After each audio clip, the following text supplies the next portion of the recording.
მოგესალმებით ძვირფასო მაყურებლებო, თქვენ უყურებთ საქართველოს ჯანმრთელობის ახალგაზრდული ასოციაციის YouTube არხს, ეს კი გადაცემა მედიცინა შენსენაზე. დღევანდელ გადაცემაში ჩვენ ვისაუბრებთ სეზონურ რესპირაციულ დაავადებებზე. რა განსხვავებაა მათ შორის, როგორ ვრცელდება და როგორ შეგვიძლია თავი ავარიდოთ მათ, უნდა გვეშინოდეს თუ არა სეზონური გრიპების და როგორია მათი მკურნალობის მიზეზები. სწორედ ამ თემებზე სასაუბროთ ჩვენი დღევანდელი გადაცემის სტუმარია თბილისის სახელმწიფო სამედიცინო უნივერსიტეტის პროფესორი, იაშვილის სახელობის ბავშვთა ცენტრალური საავადმყოფოს სამედიცინო დირექტორი ივანე ჩხაიძე. მოგესალმებით ბატონო ივანე, ჩვენთვის ძალიან დიდი პატივი იყო თქვენ დრო გამოგვიყავით, რომ ჩვენ გადაცემაში ყოფილიყავით და მე მგონი ეს გამოვა ძალიან კარგი გადაცემა, კარგი ეპიზოდი, სწორედ მაყურებლებისთვის, რომ ზუსტი ინფორმაცია გაიგონ ამ რესპირაციულ დაავადებებზე. დიდი მადლობა შესაძლებლობისთვის. რა თქმა უნდა, უკეთესი იქნებოდა ეს გადაცემა სექტემბერ-ოქტომბერში გაგვეკეთებინა, როდესაც გრიპის სეზონი იწყება, მაგრამ ეხლაც არ არის გვიან, ვინაიდან ჩვენ წინ მინიმუმ 3 თვე გვაქვს, როდესაც გრიპზე საუბარი აქტუალური იქნება, ასე რომ ვფიქრობ, რომ ის ინფორმაცია, რაც გვინდა რომ დღეს მაყურებელს მივაწოდოთ, იქნება პრაქტიკული თვალსაზრისით მათთვის მნიშვნელოვანი და აუცილებლად გამოადგებათ ყოველდღიური რუტინაში, რასაც ბავშვის მოვლა ქვია. გრიპის შემთხვევების განსაკუთრებით დიდი რაოდენობა დაფიქსირდა იანვრის მეორე ნახევარში. ეს პერიოდი აღმოჩნდა ძალიან სენსიტიური და რა მდგომარეობა გვაქვს თებერვლის თვის მონაცემებით და ზრდის ან კლების როგორი ტენდენციები არის გავრცელების მხრივ. ორიოდ სიტყვით რას ვეძახით გრიპისა და სხვა რესპირაციული ვირუსული ინფექციების სეზონს. სეზონი აღინიშნება იმ პერიოდში, როდესაც პირველად ფიქსირდება გრიპის შემთხვევა და როგორც წესი საქართველოში ეს სეზონი იწყება ნოემბრის პირველი ნახევრიდან და გრძელდება მარტის ბოლომდე, შესაძლებელია აპრილის თვეშიც დაფიქსირდეს გრიპის შემთხვევები. თუმცა ერთ-ერთი ყველაზე ხშირი კითხვა, რაზეც პასუხისგაცემა გვიწევს, ეს არის პიკთან დაკავშირებული კითხვები, ყველას აინტერესებს არის თუ არა პიკი, დადგა თუ არა ვირუსული ინფექციების მატების პიკი, როდის გადაივლის ეს პიკი და თუნდაც ველოდეთ, რომ გრიპი და მისი მაგვარი დაავადებები უკვე ქვეყანაში აღარ იქნება ესე მწვავედ გამოხატული. პირველ რიგში, რა თქმა უნდა, პიკის ცნება მინდა განმარტო იმ სტატისტიკის მიხედვით, რასაც გვადლებს დაავადებათა კონტროლის ეროვნული ცენტრი, საქართველოში გრიპის შემთხვევების მაქსიმალური რაოდენობა ფიქსირდება უხშირესად დეკემბერ-იანვრის თვეში. ეს არის ჩვენთვის პიკური პერიოდი, თუმცა შესაძლებელია და ყოფილა უფრო გვიანი პიკიც, მაგალითად თებერვალი, უფრო ადრეული პიკიც, მაგალითად დეკემბრის დასაწყის და შემდეგ, თუმცა თუ გადავხედავთ აი ბოლო თუნდაც 10 წლის სტატისტიკას, 10 წელს ვამბობ, იმიტომ რომ მაინც მნიშვნელოვანია ჩვენ ეს თულად დავიწყოთ გრიპის პანდემიიდან, ვინაიდან მაშინ გამოჩნდა სწორედ H1 პანდემიური ვირუსი, რომლის შესახებ ეხლაც მოგვიწევს საუბარი, ანუ 2009-2010 წლის შემდეგ პერიოდში სტატისტიკა 2019 წლამდე. ამას მინდა ხაზი გავუსვა, იმიტომ რომ პანდემიის კორონავირუსის პანდემიის პერიოდმა რადიკალურად შეცვალა ცნება სეზონის, ცნება პიკის, ამიტომ ჩვენ ვსაუბრობთ ძირითადად 2009-დან 2019 წლამდე პერიოდზე. ამიტომ წლევანდელი წელიც მოლოდინი ზუსტად ესეთი ვქონდა, რომ დეკემბერ-იანვარში იქნებოდა შემთხვევათა მაქსიმალური რაოდენობა, თუმცა მცირედი კორექტივების შეტანა მაინც ალბათ მოგვიწევს აი ამ მრავალწლიან სტატისტიკაში. იანვარი იყო პირველი თვე, როდესაც დაფიქსირდა გრიპის შემთხვევების უპირატესობა სხვა ტიპის ვირუსებთან დაკავშირებით 50%-ზე მეტი შემთხვევა იმ შემთხვევებში, რასაც ლაბორატორიულად დადასტურებული დაავადება ქვია, სწორედ გრიპზე მოვიდა პირველად იანვრის პირველ კვირას, ყოველკვირეულ სტატისტიკას გვადლებს დაავადებათა კონტროლის ეროვნული ცენტრი და ესეთი შეფარდება 50%-ზე გრიპი გრძელდება უკვე თებერვლის პირველი კვირის ჩათვლით. ოღონდ აი ამ სტატისტიკურ მაჩვენებლებს აქვთ ტენდენცია მატებისკენ. თუ თავიდან ეს მაჩვენებელი იყო 40-დან 50%-ის ფარგლებში, შემდეგ გაიზარდა და 50-დან 60%-მდე მიაღწია, აი თებერვლის პირველი კვირა გრიპი და გრიპის მაგვარი დაავადებების ანალიზისას გამოიკვეთა 80%-იანი მაჩვენებელი. ანუ ქვეყანაში ახლა ის რაოდენობა შემთხვევების, რომლებიც ფიქსირდება, ძირითადად პირველად ჯანდაცვის გოლში, აი მათი 80% მოდის სწორედ გრიპზე. ეს ძალიან მაღალი ციფრია და შესაბამისად შეგვიძლია ვთქვათ, რომ ამ თვალსაზრისით სავარაუდოდ პიკი იყო თებერვლის პირველ კვირას, და ძალიან ძნელი წარმოსადგენია, რომ ჩვენ ამაზე მეტი ციფრი გქონდეს გრიპის დადასტურებული შემთხვევების.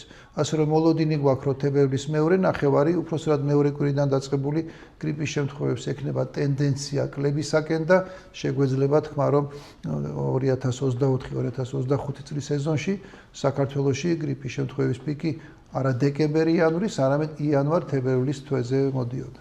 თქვენ ახსენეთ H1N1-ის პანდემია, სწორედ მინდა ამაზე გავამახვილო ყურადღება, ეს არის მაყურებლისთვის უფრო ცხადი გახდეს H1N1 სახელწოდებით ღორის გრიპი.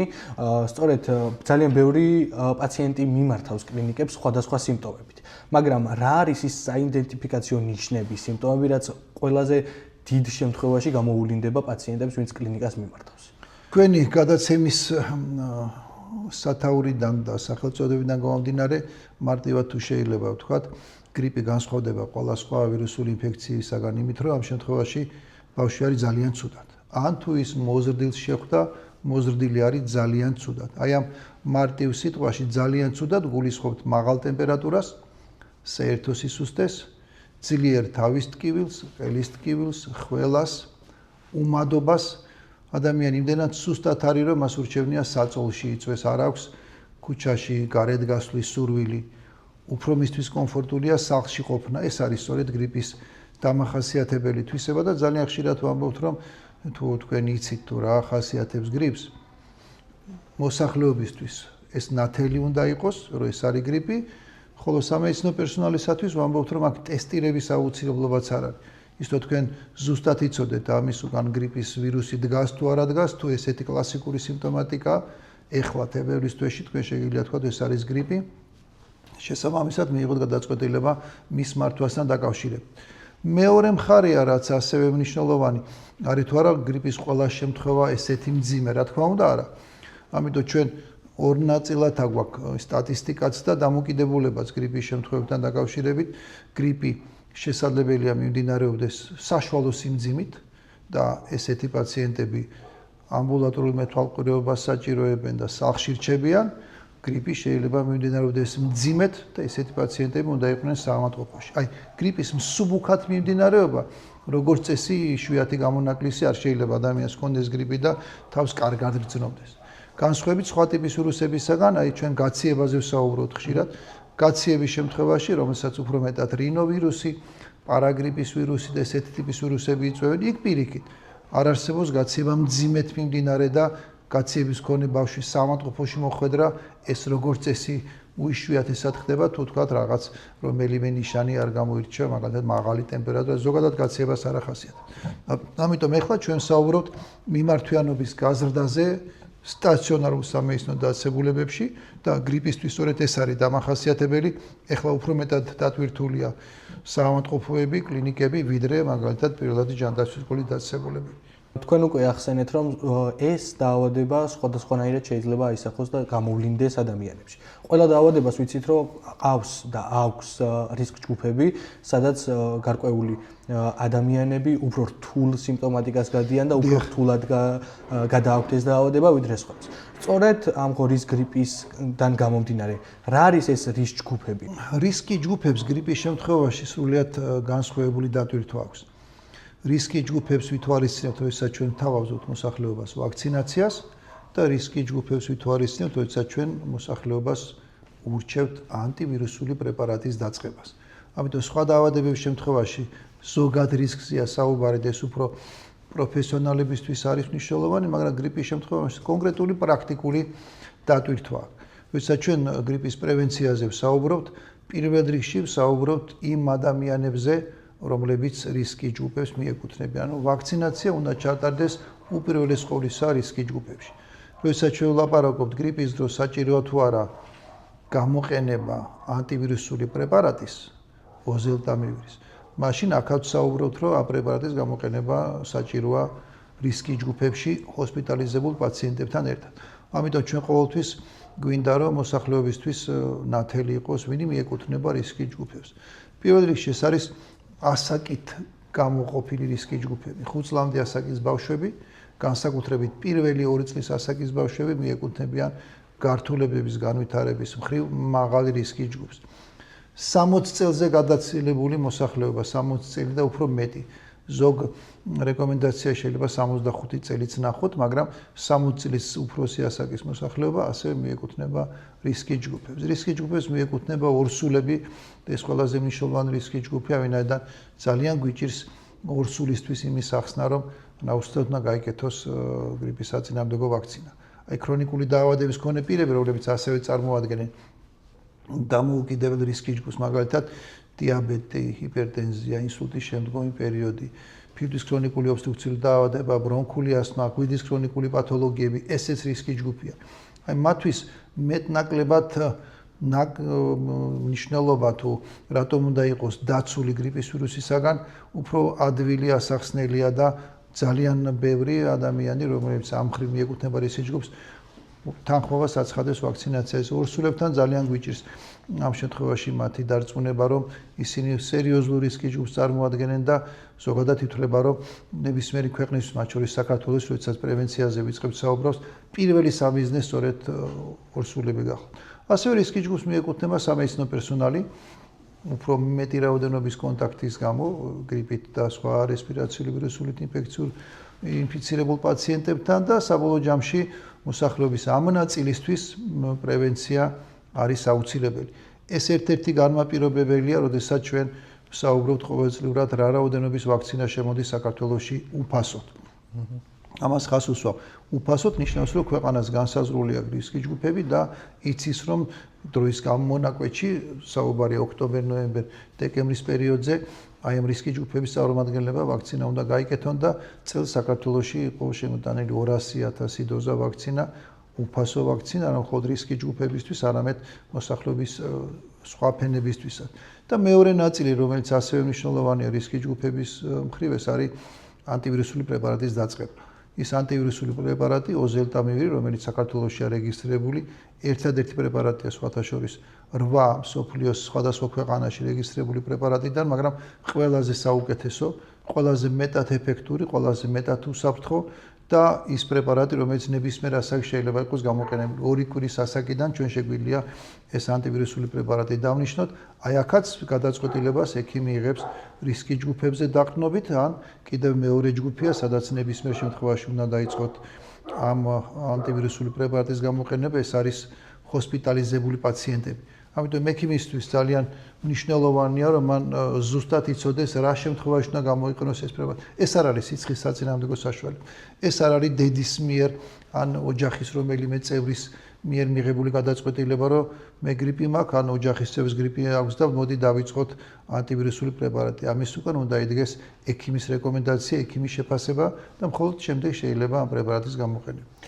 ჩვენ უკვე ვახსენეთ და თქვენ ახსენეთ აცრები და ეს არის ერთ-ერთი მთავარი პრევენციის ნაბიჯი, რაც უნდა გადაიდგას სწორედ ამ გრიპის თავიდან აცილების მიზნით. მაგრამ საქართველოში არის ისეთი ტენდენცია ზოგიერთ ადამიანებში, რომ ძალიან ეწინააღმდეგებიან აცრებს და სწორედ მათ რა ეთყოდით, რას ურჩევდით, თუ გვაქვს რაიმე სახის, ასე რომ ვთქვათ, სტატისტიკური მონაცემები, რაც ცხადყოფს, რომ აცრები ბევრად უფრო ეფექტურია და უფრო იცავს ადამიანებს. ამ ადამიანების ციფრის დასახელება შეგვიძლია პანდემიის გამოცდილებაზე დაყრდნობით საქართველოში მოსახლეობის 34%-მა ჩაიტარა კორონავირუსის საწინააღმდეგო ვაქცინაცია. ჩვენ გვაქვს ყველაზე დაბალი მაჩვენებელი რეგიონში. ყველა ჩვენი მეზობელი ქვეყანა გაცილებით უფრო მაღალ ციფრს გიჩვენებს და აქ ერთი მინდა დავამატო მნიშვნელობაზე აღნიშნეთ, გააკეთეთ თქვენ აქცენტი. ჩვენ გქონდა პირველი გეგმა, რაც გქონდა საქართველოს მოსახლეობის 60%-ის ვაქცინაციას მოიცავ. ჩვენ რო გაგვეკეთებინა მოსახლეობის 60%-ისთვის კორონავირუსის საწინააღმდეგო ვაქცინა, 17,000 გარდაცვალებული საქართველოში კორონავირუსის გამო არ გვეყოლებოდა. რამდენიმე ათასით ნაკლები ადამიანი გარდაიცვლებოდა. ეს არის სწორედ ერთ-ერთი მიმანიშნებელი, რატომ უნდა იყოს ვაქცინა ჩატარებული სხვადასხვა ტიპის ვირუსული ინფექციების დროს. გრიპთან დაკავშირებით აქაც შემიძლია კონკრეტული ციფრი მოგიტანოთ. ეს სტატისტიკა ასევე ხელმისაწვდომია და აი 2009-10 წლის გრიპის პანდემიის შემდეგ საქართველოში ყოველწლიურად გრიპის გართულებების გამო ძირითადად რისკის ჯგუფის წარმომადგენლებს შორის 20-დან 60-მდე შემთხვევა ფიქსირდება გარდაცვალების. აი როგორც წესი ამ გარდაცვალებულებში ვაქცინირებული 1 თუ 2 თუ იქნება. ყველა დანარჩენი არის არავაქცინირებული ადამიანი. ამიტომ როდესაც ჩვენ საუბრობთ რა უნდა გავაკეთოთ იმისათვის რომ ზამთარს მომზადებული შევხვდეთ გრიპის თვალსაზრისით და სხვა არჩევანი პრაქტიკულად ჩვენ არ აქვს. არსებობს რა თქმა უნდა მეორე არჩევანი, რომელიც ძალიან რთულია. ეს მეორე არჩევანი გულისხმობს ესეთი სტანდარტული პრევენციული ღონისძიებების დაცვას, ეს არის ნიღბის ტარება მუდმივად დახურულ სივრცეში, ეს არის დისტანცირება, ხელების ჰიგიენა, საზოგადოებრივი თავშეყრის ადგილებზე მაქსიმალურად უნდა მოვერიდოთ მისვლას, მაგრამ ამას ჩვენ ვახერხებდით პანდემიის პირველ-მეორე წელს, როდესაც შიში ძალიან დიდი იყო და მოსახლეობა ამას კარგად იცავდა. ეხლა მე არ ვიცი, რამდენად თვალში ხვდებათ ადამიანი, რომელიც თქვა საზოგადოებრივ ტრანსპორტში ნიღბით გზავრობს. ამიტომ პრევენციის ეს გზა სწორია, მარტივია, იაფია, იოლია, მაგრამ ჩვენთან ნაკლებად არის პოპულარული. ამიტომ გვჭირდება მხოლოდ ვაქცინაცია, გვჭირდება მხოლოდ მოსახლეობის მაქსიმალური ინფორმირება, განსაკუთრებით რისკის ჯგუფების, რომ ეს არის ეფექტური და კიდევ ერთს დავამატებ, უსაფრთხო.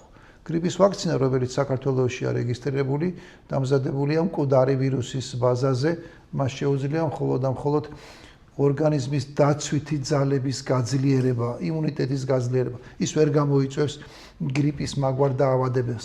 ამიტომ ამ თვალსაზრისით სხვა ტიპის ვაქცინებისგან განსხვავებით რეალურად უსაფრთხოა და ეფექტურობის მაღალ მაჩვენებელთან ერთად ეს არის სწორედ ის, რაც ჩვენ გვაძლევს სრულ უფლებას, რომ მოსახლეობის აი ამ ფართო ჯგუფებისთვის, რისკის ჯგუფებისთვის ვაქცინაცია შევთავაზოთ როგორც უალტერნატივო საშუალება გრიპის პრევენციისთვის.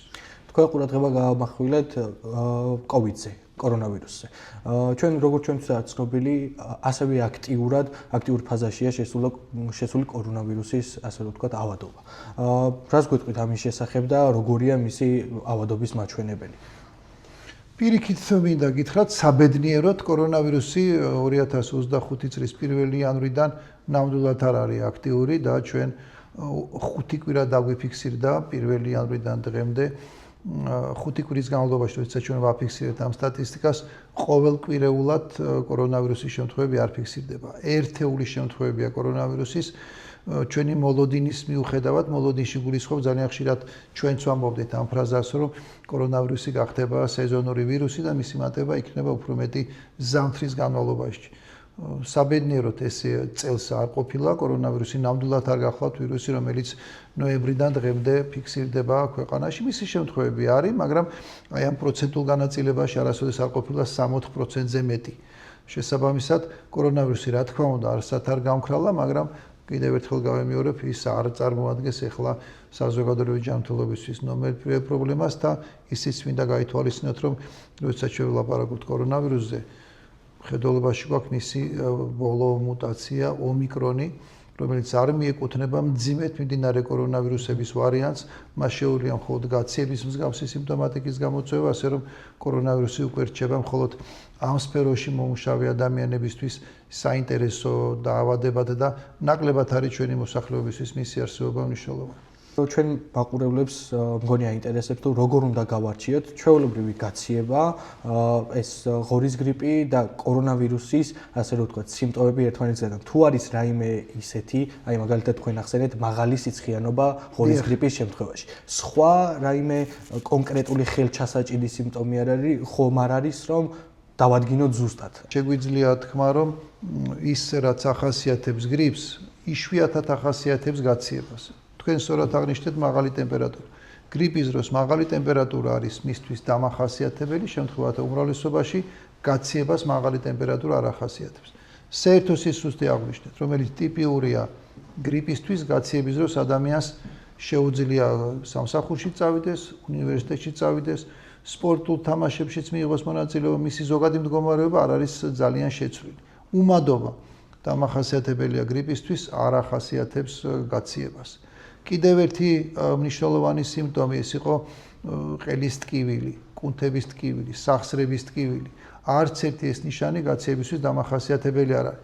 და პირიქით ესეთი მარტივი განმასხვავებელი ცხვირცემინება არის გაცეებისათვის ტიპიური ნიშანი, ცხვირიდან დიდი რაოდენობით გამონადენი გაცეებისათვის ტიპიური ნიშანია, გრიპს ესეთი სიმპტომი არ ახასიათებს. ამიტომ აი აქედან გამომდინარე სავსებით შესაძლებელია ადამიანმა მართლაც თითქმის 100%-იანი ალბათობით თქვას, რომ მას ან მისი ოჯახის წევრს გრიპი აქვს თუ გაცეება. ხოლო ექიმებისათვის როგორც დასაწყისი აღნიშნეთ, ესეთი ტიპიური მიმდინარეობა განსაკუთრებით მაღალი აქტიურობის პერიოდში პრაქტიკულად დადასტურებულ დიაგნოზს ნიშნავს.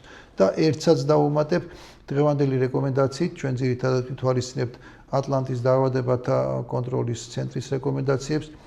თქვენ ვალდებული ხართ საეჭვო გრიპის შემთხვევაშიც კი დაიწყოთ ანტივირუსული მკურნალობა, რისკის ჯგუფების პაციენტებს გულისხმობ. ამიტომ საუბარი იმაზე, რომ მე აუცილებლად მჭირდება ტესტის გაკეთება, რომ დავრწმუნდე მაქვს თუ არა გრიპი, როდესაც თქვენ დაავადების სტანდარტული კლასიკური ვირუსული ნიშნები გაქვთ, არის სრულიად ზედმეტი, ეს არის დაკარგული დრო, წყალში გადაყრილი ფული, ასე რომ თუ თქვენ გაქვთ ისეთი ნიშანი, რომელიც მიგანიშნებს ექიმს, ან თქვენ გრიპის არსებობაზე, ტესტირების მოთხოვნა არის სრულიად ზედმეტი. შემთხვევათა აბსოლუტურ უმრავლესობაში. რა არის ის მნიშვნელოვანი ზღვარი, აი კრიტიკული მომენტი, როდესაც თქვენ ურჩევდით პაციენტებს, რომ აუცილებლად მიმართონ ექიმებს და მათი ასე რომ ვთქვათ, მკურნალობა სწორედ მათგან მიიღონ და არა თვითნებურად სახში დაწყებული მკურნალობით, ასე რომ ვთქვათ, გააგრძელონ ეს პერიოდი. პირველი ნიშანი ეს არის ისევ და ისევ გამომეორდები, მიეკუთვნებით თუ არა თქვენ ან თქვენი ოჯახის წევრი რისკის ჯგუფებს. რისკის ჯგუფის შემთხვევაში თქვენ თავად პირველივე ნიშნების გამოვლენისთანავე თავიდანვე უნდა მიმართოთ ექიმს და მანვე უნდა მიიღოს გადაწყვეტილება ანტივირუსული მკურნალობის დროულ დაწყებასთან დაკავშირებით. ანუ რისკის ჯგუფებთან დაკავშირებით საკითხი მარტივად არის გადაწყვეტილი, იცით რომ ხართ ქრონიკული დაავადების მქონე 70 წლის ადამიანი, გაქვთ ბრონქული ასთმა, გაქვთ ფირის ქრონიკული ობსტრუქციული დაავადება, მიმართეთ ექიმს, თქვენ მაღალი რისკის ჯგუფის პაციენტი ბრძანდებთ. ყველა სხვა შემთხვევაში სხვადასხვა კრიტერიუმია. ერთ-ერთი კრიტერიუმი შეიძლება ესე წავიკითხოთ 3 დღეზე მეტი მაღალი ტემპერატურის არსებობა. მცირე ასაკის ბავშვებში საკვების მიღების შეუძლებლობა. მცირე ასაკის ბავშვებში მცირე შვილისხმობ 5 წელზე უფრო მეტი, 5 წლამდე ასაკი ესეც რისკის ჯგუფია. 5 წლის ზემოთ ასაკის ბავშვებში გახშირებული, უჩვეულოდ გახშირებული სუნთქვა, რაც ფილტვების ანთების მიმანიშნებელი იქნება. ასევე იშვიათად, მაგრამ გრიპმა შეიძლება გამოიწვიოს ნატავთა მოქმედების გახშირება. აი თუ ბავშვს აღენიშნება დიდი რაოდენობით სითხის შემცველი განავალი 3-ჯერ და მეტჯერ დღეში და ეს გრძელდება თუნდაც 24 საათი, სასურველია მიმართოთ ექიმს და ასე შემდეგ. ჩამონათვალი ძალიან დიდია, მაგრამ ზოგ შემთხვევაში ეს არის რისკის ჯგუფების კუთვნილება, ზოგ შემთხვევაში ეს არის კლინიკური სიმპტომატიკა. ერთს დავამატებ მხოლოდ ჩვენ გრიპის დროს ყველაზე მეტად გვეშინია 2-3 გართულების, ეს არის ფილტვების ანთება, თავის ტვინის დაზიანება, ენცეფალიტის სახით და გულის კუნთის დაზიანება მიოკარდიტის სახით.